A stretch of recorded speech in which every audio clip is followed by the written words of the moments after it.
Opposition اتحاد یعنی پی D M کی جانب سے کپتان حکومت کو گرانے کی خاطر اسمبلیوں سے اجتماعی استعفے دینے اور لانگ مارچ کے اعلان کے بعد تجزیہ کاروں کا خیال ہے کہ اپوزیشن اتحاد نے اپنے لیے پاکستان کی سیاسی تاریخ کے سب سے بڑے اور مشکل ترین ہدف کا انتخاب کیا ہے، کیونکہ اس مرتبہ ان کا مقابلہ صرف حکومت سے نہیں بلکہ فوجی اسٹیبلشمنٹ سے بھی ہے، جو کہ ماضی میں ہمیشہ اپوزیشن کے ساتھ مل کر حکومت وقت کو گرانے کا فریضہ سر انجام دیتی رہی ہے۔ لہٰذا تجزیہ کاروں کا خیال ہے کہ ایسے میں حکومت مخالف تحریک کی کامیابی کا حصول اپوزیشن کے لیے جوئے شیر لانے کے مترادف ہوگا۔ تاہم اپوزیشن ذرائع کا کہنا ہے کہ عمران خان کی حکومت اپنے ہی بوجھ سے گر جائے گی، کیونکہ اسٹیبلشمنٹ بھی زیادہ عرصہ گندی ترین پرفارمنس دکھانے والی اس حکومت کا بوجھ لے کر نہیں چل پائے گی۔ اپوزیشن والوں کا کہنا ہے کہ عوام اچھی طرح سے جانتے ہیں کہ عمران خان کو فوجی اسٹیبلشمنٹ اقتدار میں لے کر آئی تھی اور اس کی ناکامی دراصل فوجی قیادت کی ناکامی ہے۔ ان کا کہنا ہے کہ ویسے بھی اپوزیشن کی تحریک کا اصل ہدف فوجی اسٹیبلشمنٹ ہے اور وہ لانگ مارچ اور استعفوں کا دباؤ ضرور لے گی۔ یاد رہے کہ حزب اختلاف کے اتحاد پی ڈی ایم کے صدر مولانا فضل الرحمان نے حکومت سے مطالبہ کیا ہے کہ وہ 31 جنوری تک مستعفی ہو جائے، ورنہ 1 فروری کو پی ڈی ایم کے سربراہی اجلاس میں اسلام آباد کی طرف لانگ مارچ کی تاریخ کا اعلان کیا جائے گا۔ انہوں نے کہا کہ لاہور کے جلسے میں جن نکات کا اعلان کیا گیا ہے اس کے تسلسل میں ایک اعلامیے پر بھی دستخط کیے جا چکے ہیں، اور پی ڈی ایم میں شامل تمام جماعتوں کے کارکنان اور عوام سے اپیل کی جاتی ہے کہ وہ آج سے ہی لانگ مارچ کی تیاریاں شروع کر دیں۔ واضح رہے کہ اپوزیشن اتحاد نے 13 دسمبر کو لاہور میں ہونے والے جلسے میں جنوری کے آخر یا فروری کے اوائل میں اسلام آباد کی جانب لانگ مارچ کرنے کا اعلان کرتے ہوئے کہا تھا کہ ہم دھاندلی کی پیداوار پارلیمنٹ پر اعتماد کرنے کو تیار نہیں ہیں اور نہ ہی اس پارلیمنٹ کے ذریعے سے ناجائز حکومت کو چلنے دیں گے۔ یہاں سوال یہ ہے کہ کیا پاکستان میں لانگ مارچ اور دھرنوں کی سیاسی تاریخ کو مد نظر رکھتے ہوئے یہ حالیہ اعلان کردہ مارچ کامیاب ہو پائے گا، اور کیا اپوزیشن اتحاد اپنے سیاسی مقاصد حاصل کر پائے گا؟ سیاسی ماہرین کے مطابق ہماری سیاسی تاریخ میں مختلف حکومتوں کے خلاف احتجاجی لانگ مارچ کو حزب اختلاف کی جماعتوں نے زیادہ تر دھمکی کے طور پر استعمال کیا۔ ملکی سیاست میں لانگ مارچ اور دھرنے اہمیت تو رکھتے ہیں، لیکن اکثر حکومتیں ان سے زیادہ پریشان نہیں ہوتی۔ سینئر صحافی اور تجزیہ کار مجیب الرحمان شامی کہتے ہیں کہ اگر ہم ماضی پر نظر دوڑائیں تو کوئی رہنما لانگ مارچ کر کے یا دھرنا دے کر حکومت کا تختہ الٹنے میں کامیاب نہیں ہو سکا، لیکن حالات کو خراب کرنے، حکومتی رٹ کمزور کرنے اور اپوزیشن کے مطالبات میں جان ڈالنے میں ان تحریکوں کا کردار رہا ہے۔ ان مارچوں کے نتیجے میں فوری طور پر نہ صحیح لیکن کچھ عرصے کے بعد ملکی سیاست کا رخ بدلا ضرور تھا۔ مثال کے طور پر عمران خان کا نواز شریف حکومت کے خلاف لانگ مارچ بغیر کسی نتیجے کے ختم ہوا تھا، لیکن اس کے کچھ ہی عرصے بعد سپریم کورٹ نے وزیر اعظم نواز شریف کو اقامہ رکھنے کے جرم میں نااہل قرار دے دیا تھا۔ مجیب الرحمان شامی کہتے ہیں کہ پی ڈی ایم تحریک انصاف حکومت پر کتنا دباؤ ڈالنے میں کامیاب ہوگی اور یہ کیسے ممکن ہوگا، یہ تو آنے والا وقت ہی بتائے گا، کیونکہ بظاہر اس کا کوئی قانونی اور آئینی جواز نظر نہیں آتا۔ لیکن سیاست جب سڑکوں پر آتی ہے تو آئین اور قانون کے سہارے نہیں چلتی، اور یہ وقت بتائے گا کہ کیا اپوزیشن جماعتیں مل کر سیاست کو اپنے طریقے سے چلانے میں کامیاب ہوتی ہیں یا نہیں۔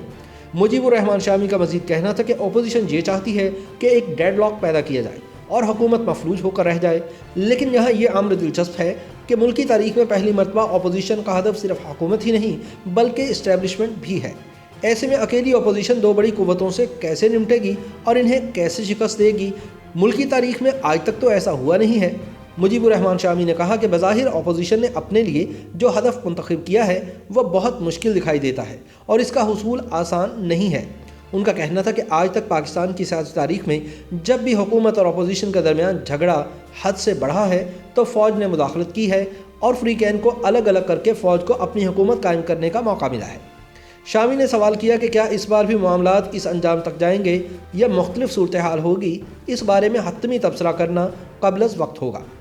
تاہم سینئر صحافی اور کالم نگار سہیل وڑائچ کہتے ہیں کہ لانگ مارچ سے بالکل فرق پڑتا ہے اور حکومت ہل جاتی ہے۔ انہوں نے کہا کہ پاکستان کی سیاست میں سیاسی جماعتوں کے پاس استعفے اور لانگ مارچ ایک آخری حربہ ہوتا ہے۔ یہ ایک ایسی چیز ہے جس سے سیاست، ملکی نظام اور معیشت معطل ہو جاتی ہے۔ موجودہ سیاسی صورتحال پر تجزیہ کرتے ہوئے انہوں نے کہا کہ اگر پی ڈی ایم حکومت کے خلاف لانگ مارچ کرنے میں کامیاب ہو جاتی ہے تو اس سے ایک بحران یقیناً پیدا ہو جائے گا۔ سہیل وڑائچ کا کہنا تھا کہ اپوزیشن چاہتی ہے کہ مارچ میں ہونے والے سینٹ انتخابات سے قبل وہ اس نظام کو معطل کر دیں یا کم از کم اس کو روک دیں۔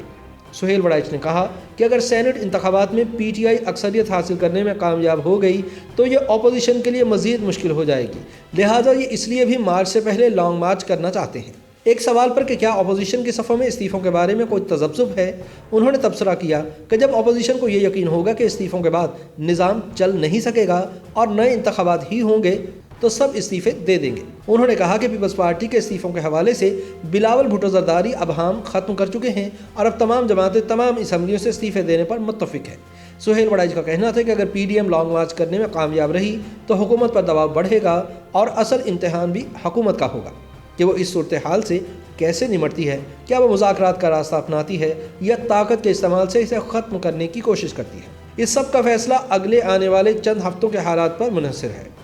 ماضی کے لانگ مارچ کا حوالہ دیتے ہوئے سہیل وڑائچ کا کہنا تھا کہ ہمارے پاس 2-3 ایسی مثالیں ہیں جب لانگ مارچ کے سیاسی ثمرات سامنے آئے،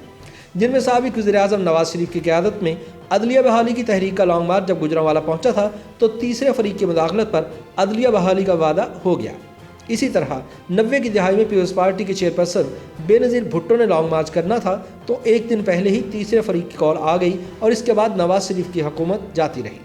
سہیل وڑائچ کا کہنا تھا کہ مذہبی جماعتوں کے لانگ مارچ نے بھی وفاقی دارالحکومت میں امن و امان کی صورتحال پیدا کی تھی۔ سہیل وڑائچ نے کہا کہ لانگ مارچ حکومت وقت کے لیے ایک سنگین دھمکی ہوتی ہے۔ وہ کہتی ہیں کہ اگر 10,000 افراد بھی اسلام آباد پہنچ جائیں تو حکومت کے لیے امن و امان کی صورتحال برقرار رکھنے کے ساتھ ساتھ سیاسی خطرہ بن جاتا ہے۔ ایسے میں اگر سیاسی جماعتیں استعفے دینے کی دھمکی بھی دے دیں تو حکومت کے لیے مشکلات مزید بڑھ جاتی ہیں، کیونکہ پارلیمانی نظام معطل اور جمہوری نظام جمود کا شکار ہو جاتا ہے۔ لہٰذا سہیل وڑائچ کا کہنا تھا کہ میں ان تجزیہ کاروں سے اتفاق نہیں کرتا جو یہ سمجھتے ہیں کہ اپوزیشن کی جانب سے استعفے دینے اور لانگ مارچ شروع کرنے سے کوئی فرق نہیں پڑے گا۔ ان کا کہنا تھا کہ اپوزیشن کی حکومت مخالف تحریک کا اصل ہدف اسٹیبلشمنٹ ہے اور میں یہ سمجھتا ہوں کہ اسٹیبلشمنٹ لانگ مارچ اور استعفوں کا اثر ضرور لے گی۔